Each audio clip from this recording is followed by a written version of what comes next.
level 5, the final level as he moves towards the end. And today he's moderating a panel discussion, the title being, How Can Gestures, Props and Stagecraft Make Your Message Pop? Well,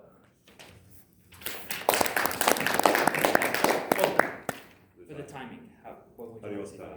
I don't. No timing, you got it. This is just too strange for that. I was standing. Why don't I do that again? Because beginning this while sitting feels strange according to the Toastmasters etiquette that's been drilled into me, or I've let drill into me. Thank you, Mr. President, Mr. Toastmaster, fellow Toastmasters, and guests Alexi and Catherine. At least as important, please welcome fellow Toastmaster panelists Eric Shore and Jim Emery. Somehow, Eric reminded me in the second time we've actually met that he's won a number of district level speech competitions, which is serious stuff. Okay, I'll start this way. Eric has told me for various reasons that he wants me to call him Rocky, so we'll see how well I go with that. Now, when we met this summer at a fun event, you paid me what you called, I'm going to pay you a huge compliment. What was that? From the very first time I heard you talk, you don't just talk to let your words hang out there and hope someone likes it. You talk to gain a result. You have standards and expectations you want to be met. And if they're not met by one place, it seems like you will keep pushing in whatever direction you have to get that result. And I think that to kind of extend that to everybody else in the room, I think we should all do that with our speaking. Don't just say things and let them linger in the air, just hoping someone's gonna take them. Get them out there and see if they get a result. See if you get some results to what you're saying, because if you don't, you need to change your angle and you need to do something a little bit different. So expect a result, whether good, whether bad, for everything you do. Because getting nothing back, you need to keep pushing. So that's exactly what I saw you doing. From the very first time I heard you speak. So I like this guy. And actually, for some context, I have a script here, but let me deviate from that how many times this evening. The first time he and I met was when Toastmasters meetings, well, I mean, it was during the heat of the season of masks and such, so every Toastmasters meeting was via video, or what people love to call virtual. Yeah. So there was that limitation in what you could do via video. In particular, what I'm about to get to is relevant to, or on point for, Alexi and Catherine.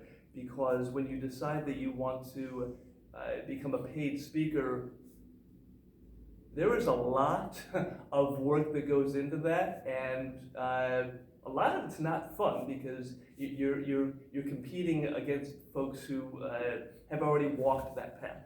But the reason why I had him relate that anecdote from, I guess it was, from this summer is because.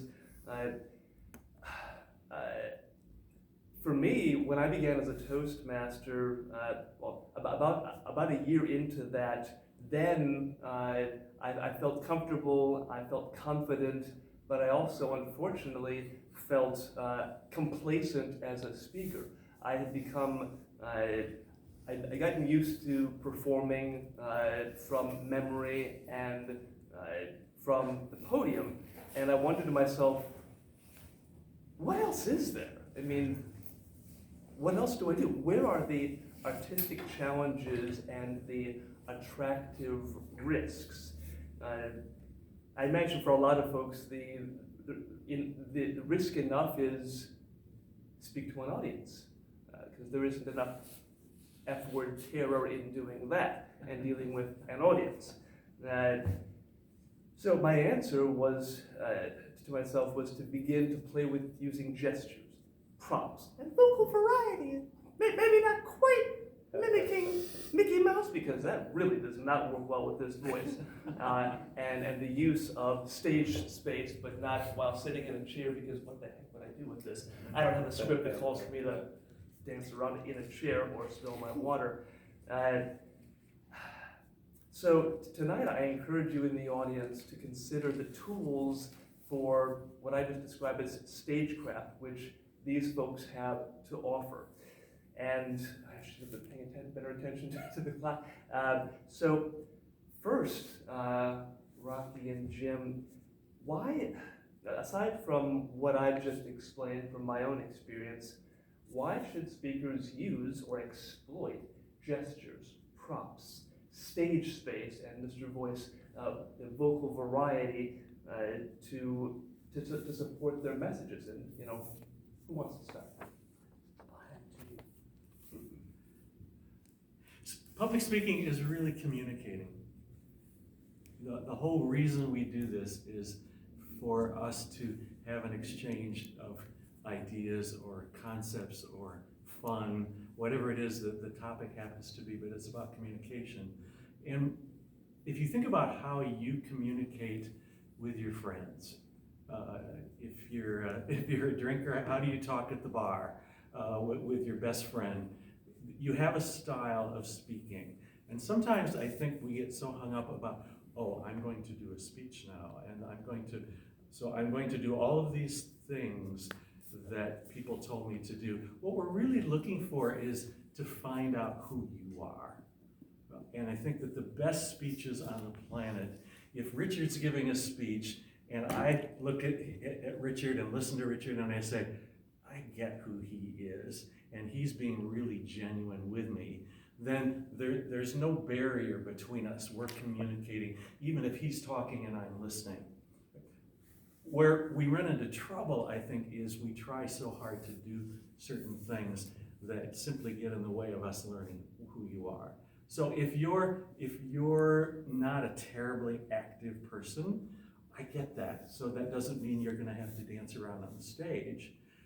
But there is a certain amount of, if you were at your home having a Thanksgiving dinner and you had 12 people in your home, chances are pretty good you wouldn't just stand there and talk to them like this for 5 minutes, because they would probably think, what's wrong with Jim, right? You'd probably go over and you talk to one of them, right? Or maybe you talk to several of them together, or maybe you'd come over and barge into a conversation here because you want to meet who this person is. So there's a certain amount of naturalness to how you're a human. And I think that what we're really looking for in any good speech is just you being the genuine you. Now, sometimes with the topic, that means that you may have to be a little vulnerable if you're talking about something that's sensitive, right? So that's sort of step 2 of being you, is not just saying, I'm comfortable being me and I hope you like it, but it's, and I'm going to take the mask down even further and allow you to see inside a spot of me that maybe some other people have never seen before. And we all have those same fears that you do. Right? And the best way to get past that sometime is just do it, right? Until I didn't die from doing that. And you do 2 or 3 of those. And now you are not only genuine, but vulnerable, and now people feel special that you shared a piece of yourself that maybe some others never heard before. Does that help? Does that help? Yeah. Only thing I would add is the number one mistake I've seen people do with their speaking is trying to accomplish everything with their words.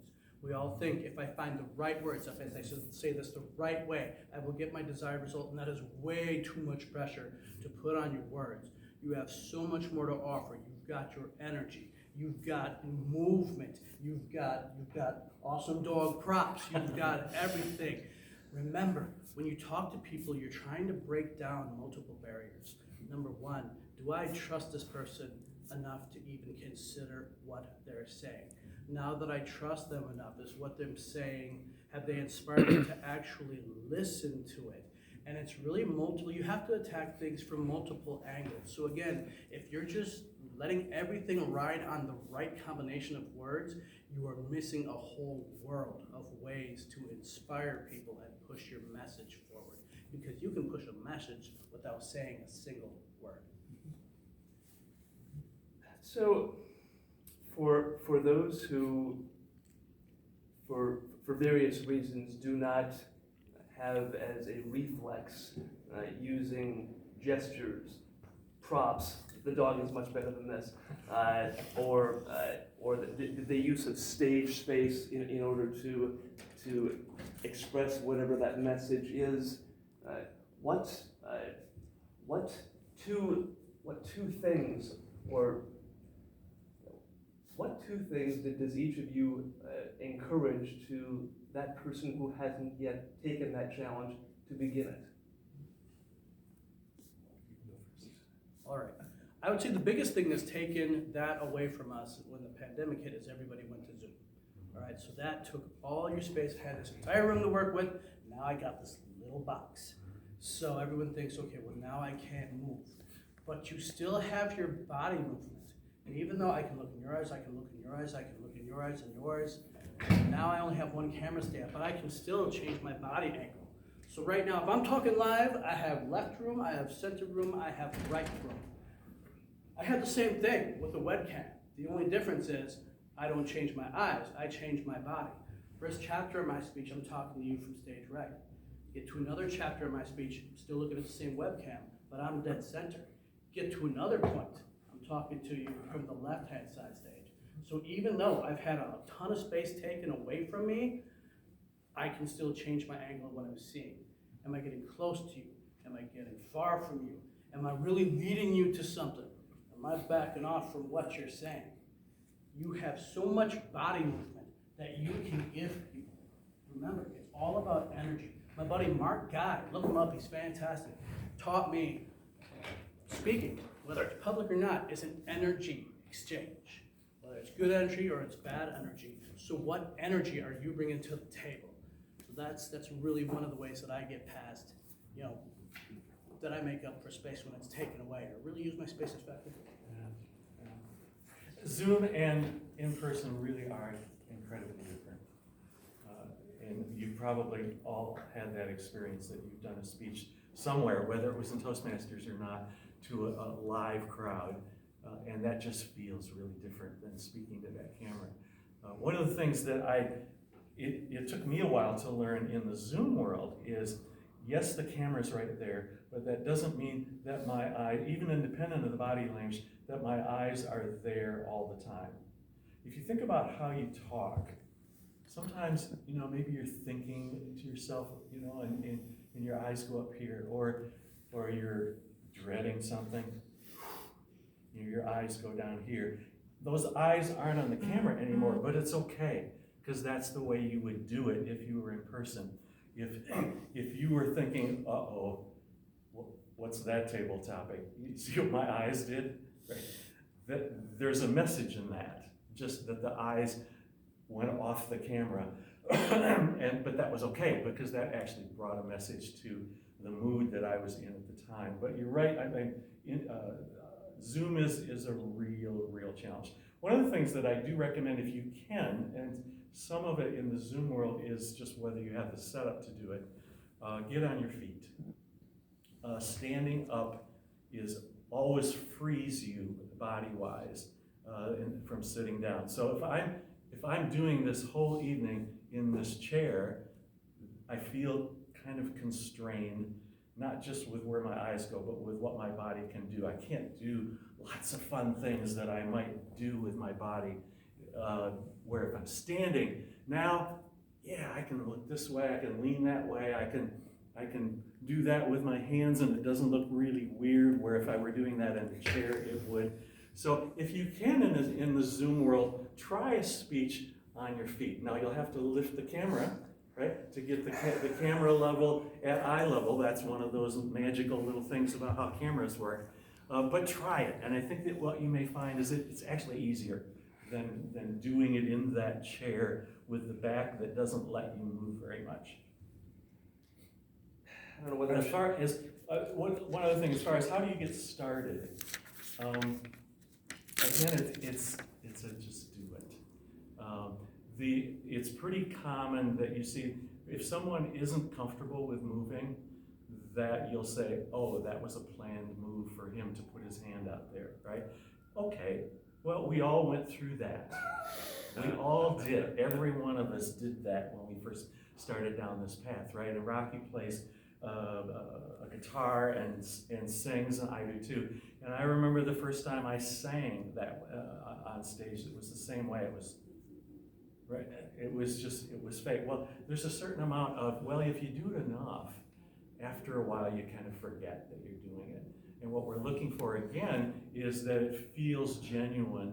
It doesn't feel planned. And you can usually tell the difference. Now, how do you get in that mold? You practice. You know, there's an interesting wrinkle. Thank you both for that.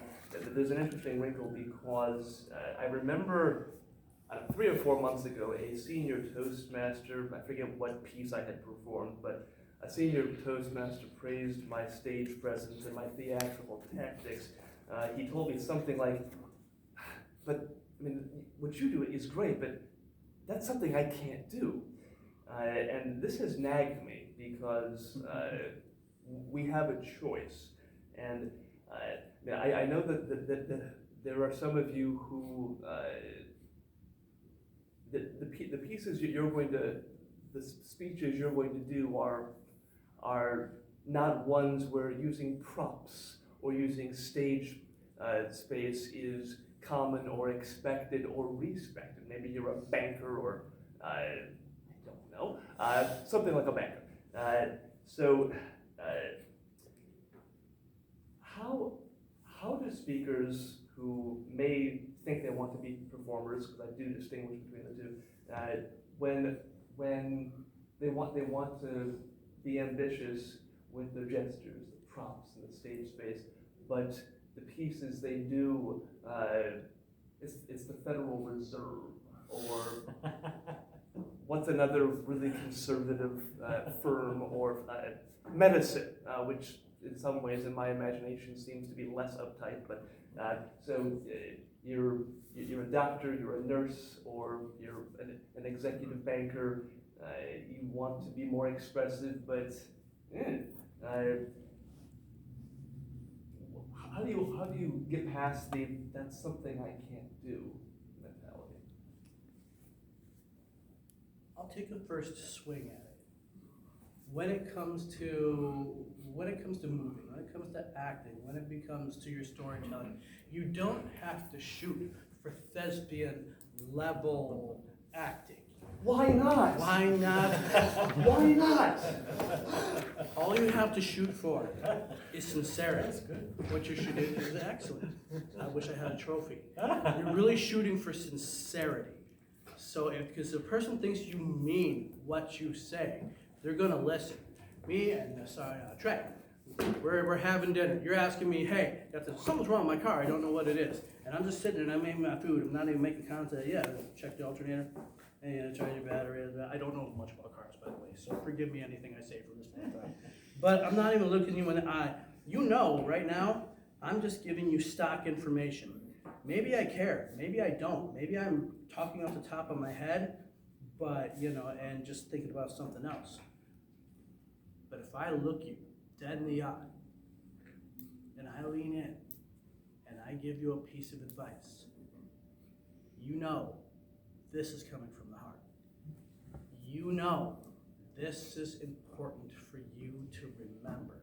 So no matter what I said while I was looking at my plate, you're gonna remember what I'm telling you right now.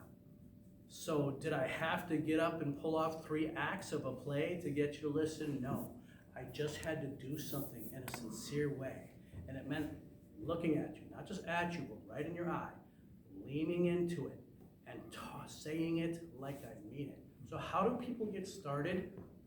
You'll find most people, no matter what situation they're in, people are just stuck. And our only job is to get them unstuck. So if you think you can't do it, move yourself forward. Or if you're helping someone else, just get them unstuck and start saying things like you mean it. Because if thespian is gonna come someday, it's gonna come. But that's not your that's not your main goal. It's sincerity. Even actors, if they don't believe you, they're thinking about something else. Sincerity gets them every time. Let me talk about props a little. The props are an interesting opportunity.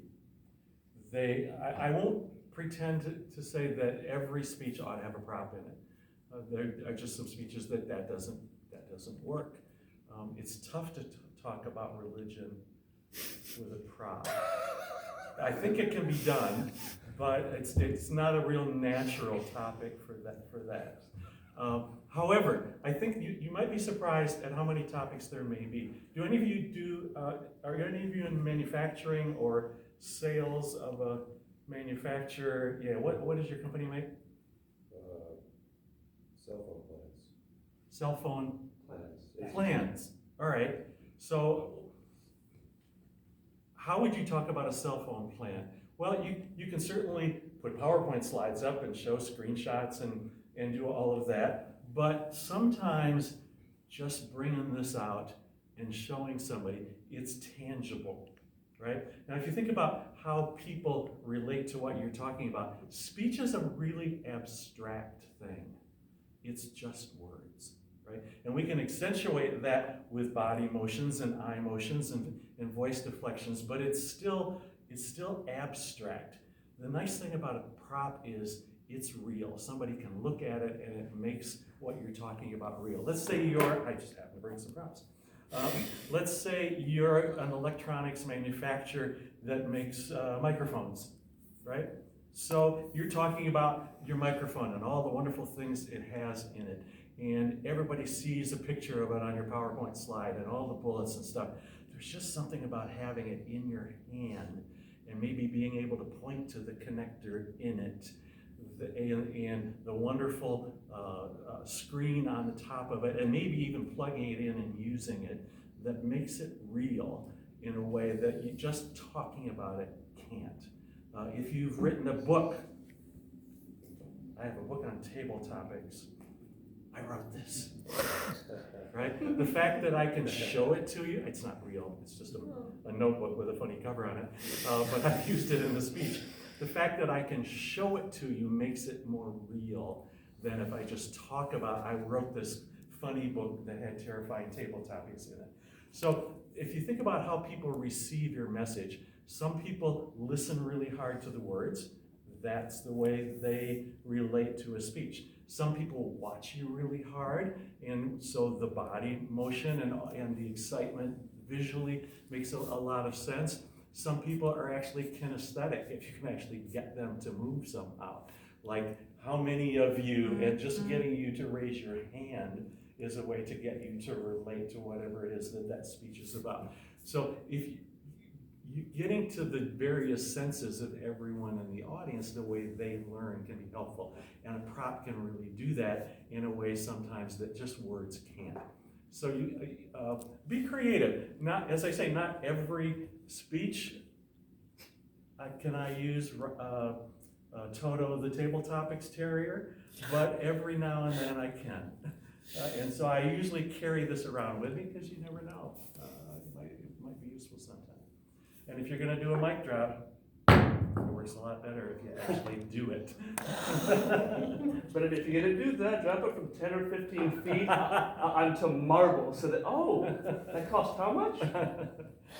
Sorry. And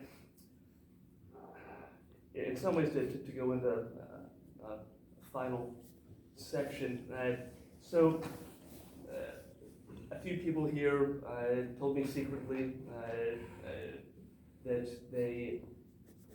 they want to go beyond the basics. They want to venture forth with the ambitions that have been in the back of their imagination or heads since the spring or the summer. To ask perhaps impossible questions, which generic or general kinds of gestures, prompts, or vocal choices should that person who's just gonna venture forth use as their starter toolkit? I would say whatever they use when they're not giving public speaking, their speeches. If grandma's over for Thanksgiving dinner, what would you use in terms of gestures with her? Or if you're in a company meeting and the meeting's getting out of order, what would you do with your hands, your arms, your voice to get things back in control? I think to say, oh, you should do a gesture like this as your first thing, I wouldn't go there, because this may not be something that you've ever done in your whole life. But if this is something you do a lot at concerts or at Vikings games, except when they lose, then go with it, right? So you know what kinds of gestures work for you. I would say whatever those are, start there. What I like to say is, think about real life. If it doesn't work in real life, it's probably not going to work on stage. People get on stage and where they're giving their speech, they feel like they need to put on this veil of authority or veil of talent or any kind of veil for that matter. And I think that's where they mess up, because they start doing things that they wouldn't do in real life. Think about if you were putting your kid to bed and your kid asked you, let's see if I can come up with a good heart question, but that isn't too deep. Kid says, all right, I'm just gonna go for the throat. Says, Dad, I don't like myself. Would you, Jim, I'm gonna turn you into a podium for a second. Would you say, hello, Toastmasters and guests. I don't like myself either. No, what would you do? You'd say, oh, sorry to hear that, buddy. Hey. What's going on? And you would listen. And I think those are the things that we stop doing when we get on stage. We start acting artificially. So if you're looking for a way to really start adding that color, that dimension, that acting, that energy, start giving your speech. Start saying your words like you would in real life. Because otherwise, you're dividing yourself. You're compartmentalizing. I'm having trouble with that word. You're segmenting yourself. You're creating separation. Don't. It's all one life. It's all one world. I don't care whether you're at work or you're at home. Just can't say the F word at work. It's all one life. So treat it all as one life. Do it like you would do it in real life. It's a great place to start. Now, I'm gonna try to omit the backstory, which I'm sure is interesting, but probably they won't find it interesting. How did you? I've seen that you did a piece while I was doing stagecraft, which was a peculiar choice for me to make, but it's the choice I made. You showed that the piece you did for a Valentine's performance, but X number of performances before that. How did you go with that naturalness and ignore the veil and begin to say, I'm doing this piece about X or Y. I think these props and these gestures, those seem fluid and natural. I mean, how did you begin that? I'm gonna go ground level on this one. I want you all to relive my story with me. So the one thing I did right away, start telling your stories in the present tense. Stop saying I did, I said, I gave. No, I hear now, you're here now. One thing people have a real bad habit of doing is they tell their stories like they're describing what's in a box. And this box is more full than I thought it was. Be very careful. So here I am, I'm telling my story. And I'm telling my story like it's all packed in that box. Stop doing that. What I want you to do is I want you to bring people back. Just my box now. And I want you to bring people back to when you were putting every single item into that box. And I want you to walk them through it like you would at the exact time it happened. Because people don't want to hear about something that happened in the past and then make a judgment. They want to relive it with you. So how do I make my stories fluid? Never use past tense again. When you're telling a story, it is perfectly grammatically forgivable to tell your stories in the present tense. And act like you would when that happened to you in the present times, because that's how you're going to grip people. I would take a step further in that, not only in the present tense, but in the present tense to one person. There's no such thing as a speech to a crowd. I suppose you could come up with some bizarre instances where you were painting a scene of that, but it's really important if I'm talking that I'm making contact with Chuck or I'm looking directly at Alexi, but not just look, it's that I'm talking directly to Alexi too. So when I'm speaking, it's just the two of us that are communicating. And my eyes may then go over here. I don't see the name tag, Catherine. But I may shift and it may be Catherine, but it's still a one-on-one communication, because ultimately what we're doing is I'm saying, this is who I am, this is my message, and I'm going to give it to you. And I hope you really like it. Rather than I'm going to give it to you and I hope you all really like it. The one-on-one is magic. So the more you can do that, I think the more effective you'll be. Thank you, Joe. I imagine that some of you, hopefully some of you, have questions for these two. Alexi. I have a question for Jim. Are photos props? Are what? Photos? You know, anything that isn't you and your words, you could think of as a prop. Now, I hedge that by saying slides are a little different. I don't count slides as props, but anything else. Clothing certainly is.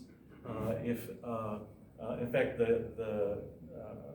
Rocky's seen it. I don't know if you've seen my tall tale that I'll be doing in district. I do a clothing reveal at the end. What do you reveal? I have a tearaway shirt, and underneath it is a Superman shirt. And that's just a piece of clothing, but it's my best prop. Right? So almost anything I think that isn't you in particular, Right. Think of it as a prop. Lots of people have brands. I don't know how many of you know who Larry King is. Have you ever seen Larry King without his suspenders? You never have. It's part of his brand, right? That's a prop for him. Just those suspenders. If you're doing a Christmas outfit, that's a prop. You can wear it through the whole thing or just for your punchline. Doesn't really matter. So be creative. Yeah, it doesn't have to be like something you hold in your hand. It can be something you even throw to the audience. It could be, if the cleaning budget allows it, it could be confetti. Okay. Yeah. Thank you. So it sounds like authenticity and being genuine is really important when speaking. How do you become more authentic and more genuine in front of an audience or Number one, stop trying so hard to be eloquent. There's nothing wrong, it's an honorable goal, it's a valid goal to be eloquent, but it's what people do after they say that bothers me, is they start using big words, they start using multi-syllable words. Are they loquacious? They're loquacious, they're very verbose. They bifurcate their words? I don't even know what that means, but yes, that's what they do. In contraposition. Yeah, again, talk how you would talk in real life. People, when there's a quote about music that also relates to public speaking, is they don't go to concerts for a perfect performance. They go there because they want to feel something. And every time you listen to someone talk, even whether it's a one-on-one conversation or anything, you want to feel something. There's a reason why you're talking to that person. You want to get that result I talked about earlier. You want to get that result. So in order to get that genuineness, that authenticity, Stop choosing big, colorful words or things you think sound good, and just start meaning good and being good. And again, stop throwing words in the air, hoping they take it. Just speak directly to their heart. You know, just don't even give them a choice. You're gonna say something, and they're gonna consider it. Maybe they agree, maybe they disagree. It doesn't really matter. You're not there to tell them what to think. You're just there to provide them input. You know, give them something to consider. So again, if it works in real life, it's probably gonna work in your speech. Does that help? So from your heart, you're saying don't be heteronormative. Yes. Gesundheit. I think Catherine was first. I just had a question about, so content is what you're talking about, content over magnificence, just content? Yes, content along with energy. Never ignore your energy. You have to remember, communication is complex. I feel something, therefore I want to share that with you. So now I have to articulate that in the language, which then I shout over to you, and you're interpreting what I'm saying, and then you store it in your brain where it gets processed even further. That's at minimum 4 levels of complexity. And but once you're also collecting